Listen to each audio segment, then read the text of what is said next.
दिल्ली के मंजूपुर गांव में सौंदर्य ब्यूटी पार्लर 6 महीने पहले ही खुला था, लेकिन इसकी गिनती दिल्ली की सबसे मशहूर मेकओवर में होनी शुरू हो गई थी। पार्लर की मालकिन रंजना गुप्ता को लोग मेकओवर का भगवान मानने लगे थे। एक दिन धीरे से पार्लर का दरवाजा खुला। रंजना ने देखा कि एक सांवली लड़की, जिसके चेहरे पर काफी पिंपल्स है, अंदर आ रही है। वेलकम डियर, क्या नाम है आपका? मेरा नाम प्रिया है। तुम्हारी स्किन का तो बहुत बुरा हाल है, लेकिन तुम अब फिक्र मत करना। मैं तुमको इतना खूबसूरत बना दूंगी कि जितने लड़कों ने भी आज तक रिजेक्ट किया होगा वो सारे तुम्हारे कदमों में होंगे। इसलिए तो मैं आपके पास आई हूँ। पैसे चाहे जितने लगे मैं आपको ज्यादा ही दूंगी, लेकिन प्लीज मुझे इस बदसूरती से निजात दिला दीजिए। हो जाएगा, सब हो जाएगा। बस 1 महीने का ट्रीटमेंट है। तुम कल शाम 5 बजे के बाद यहाँ आ जाना, ठीक है? हाँ ठीक है मैम। अगले दिन प्रिया पार्लर पहुंची। Close your eyes my dear. Priya ने जैसे ही आंखें बंद की तो उसने प्रिया की आंखों पर कुकुम्बर के स्लाइस रख दिए। फिर उसने फ्रिज खोला और उसके अंदर से एक जार निकाला। उसके अंदर लाल रंग का लिक्विड था। लिक्विड के अंदर एक मेकअप ब्रश डुबोया और उसके बाद उस लिक्विड को उसने प्रिया के फेस पर लगाना शुरू कर दिया। कुछ ही मिनट में प्रिया का पूरा चेहरा खून सा लाल हो चुका था और रंजना के चेहरे पर एक रहस्यमयी मुस्कान छलक आई। अभी आधे घंटे के लिए तुमको ऐसे ही रहना पड़ेगा। चाहे तो सो भी सकती हो, लेकिन आंखें बिल्कुल नहीं खोलना, ओके? Okay ma'am.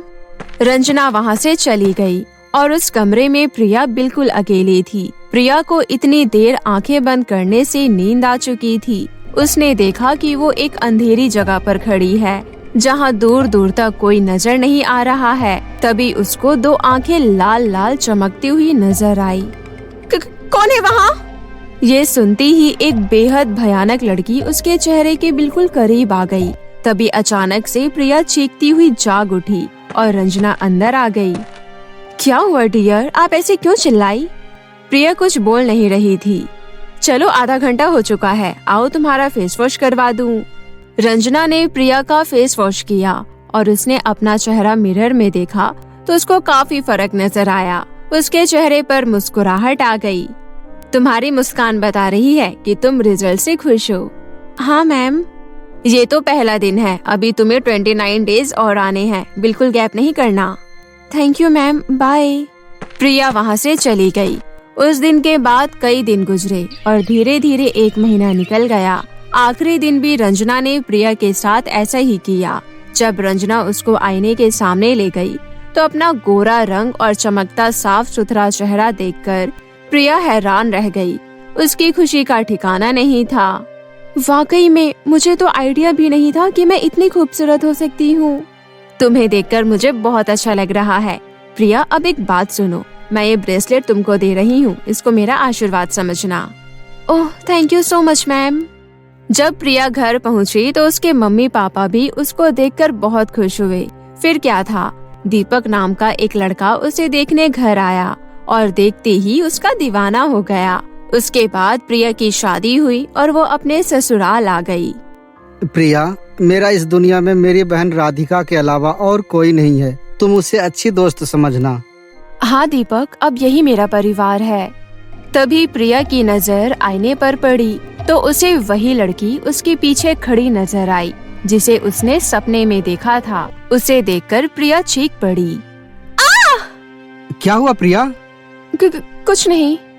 प्रिया को अब हर जगह वो लड़की नजर आ रही थी। उसे हमेशा ऐसा लगता था कि हर वक्त कोई ना कोई उसके साथ है। उसे समझ नहीं आ रहा था कि उसके साथ ये क्या हो रहा है। एक दिन, भाभी, मैं सोच रही थी कि मैं आज अपना और भैया का फेवरेट हांडी चिकन बनाऊं। आप मेरी थोड़ी हेल्प कर देंगी क्या? इससे आपका टाइम भी पास हो जाएगा। हाँ, क्यों नहीं राधिका। प्रिया राधिका के साथ किचन में गई और प्याज काटने लगी। राधिका ने कढ़ाई गैस पर चढ़ा दिया। प्रिया प्याज काट रही थी। तभी वो लड़की ठीक उसके सामने आकर खड़ी हो गई और अचानक वो प्रिया के शरीर में समा गई। भाभी, आर यू ओके? तभी प्रिया ने झटके से राधिका की तरफ देखा। उसके चेहरे पर अजीब तरह का गुस्सा था और उसकी आंखें लाल लाल चमक रही थी। प्रिया उसके करीब पहुंची और उस पर छुरी से हमला करने लगी। एक कट उसके हाथ पर लगा और दूसरा उसके कंधे पर। राधिका अपने हाथ को पकड़े हुए वहाँ से भाग निकली। फिर प्रिया चाकू पर लगे उसके खून को चाटने लगी। राधिका सीधा घर के बाहर आकर रुकी। उसकी कलाई और कंधे से खून निकल रहा था। उसने तभी दीपक को कॉल लगाया। भैया भैया वो अरे क्या हुआ छोटी, तुम इतनी डरी हुई क्यों हो?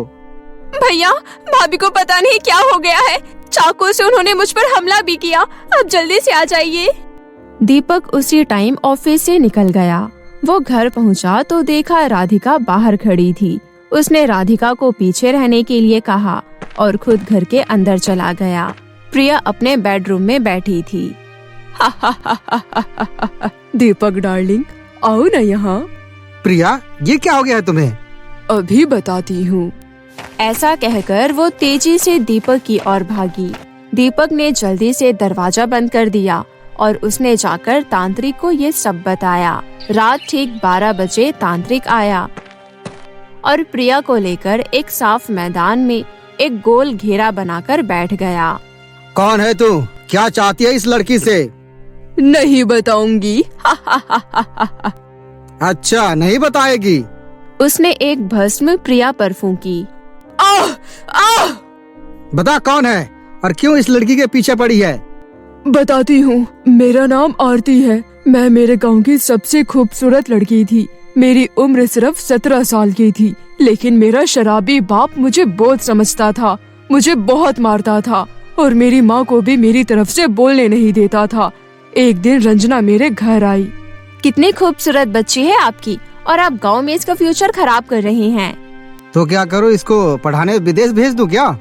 आप लोगों को कोई एतराज ना हो तो मैं इसको अडॉप्ट करना चाहती हूँ। अपने पार्लर में इसको रखूंगी और काम सिखाऊंगी, इसकी स्टडी करवाऊंगी। मेरे बाप ने मुझे रंजना को सौंप दिया। रंजना मुझे शहर लाई और अपने पार्लर में रखा। जब मैं सो जाती थी तो वो मेरे सिरहाने बैठकर जादू टोना किया करती थी। एक दिन उसने अचानक मुझ पर हमला कर दिया और मेरा खून निकालकर उसको एक बड़े बर्तन में कर दिया। मेरी जान जा चुकी थी। वो हर बदसूरत लड़की के चेहरे पर मंत्रों का जाप करते हुए मेरे खून का लेप लगाती थी। उसने मेरे खून में ऐसी भस्म मिला रखी है जिससे कि वो कभी नहीं जमता। मुझे इतना ही समझ आया कि वो मेरी खूबसूरती को काले जादू के जरिए बांट रही है। जिस भी लड़की ने मेरा खून इस्तेमाल किया है, मैं उसके साथ कुछ भी कर सकती हूँ। इसलिए वो हर लड़की की कलाई पर रुद्राक्ष पहना देती है, जिससे मैं उसके करीब नहीं आ पाती। माना कि तेरे साथ बहुत गलत हुआ है, मैं तुझे मुक्ति दिलाऊंगा। बता, तेरी लाश कहाँ है? नहीं बताऊंगी, इस लड़की को मरना पड़ेगा। ये सुनकर तांत्रिक ने प्रिया के सर पर हाथ रखा और कुछ मंत्र पढ़ने लगा। फिर उसने दीपक से कहा, इसकी लाश पार्लर के पीछे एक पौधे के नीचे दफन है, उसे निकाल कर जला दो, इससे मुक्ति मिल जाएगी। नहीं नहीं, तू ऐसा कुछ नहीं करेगा। ये सुनकर दीपक तुरंत वहाँ से भाग निकला। वो जल्द ही पार्लर पहुँच गया। उसने वहाँ तुलसी का पौधा देखा। उसने उस पौधे को निकालकर दूसरी जगह रख दिया और फिर उस जमीन की फावड़े से खुदाई करने लगा। इधर प्रिया गोले से बाहर निकलने की कोशिश कर रही थी, लेकिन नहीं निकल पा रही थी। तांत्रिक, तू मुझे खत्म नहीं कर पाएगा। ऐसा कहकर आरती की आत्मा ने प्रिया का शरीर छोड़ दिया और उड़ती हुई वहाँ से गायब हो गई। तभी प्रिया को भी होश आ गया। आप कौन है बाबा, और मैं यहाँ क्या कर रही हूँ? तांत्रिक ने प्रिया को सब कुछ बताया और बोला, वो दीपक को रोकने के लिए कुछ भी कर सकती है, उसकी जान को खतरा है। नहीं, मैं दीपक को कुछ नहीं होने दूंगी। उधर दीपक ने देखा कि आरती की आत्मा भयानक अवतार में उसके सामने खड़ी है। उसने दीपक को जमीन पर गिरा दिया और उसके सीने पर चढ़ गई। अगले ही पल प्रिया भी वहाँ पहुँच गई। उसने देखा कि आरती की आत्मा दीपक के सीने पर बैठी है और उसको चोट पहुँचा रही है। दीपक! प्रिया, भाग जाओ यहाँ से। तभी चुड़ैल ने प्रिया की तरफ देखा। प्रिया सहम सी गई, लेकिन उसने अपने डर पर काबू करते हुए लाश की तरफ कदम बढ़ाया और माचिस की तीली से उस पर आग लगा दी।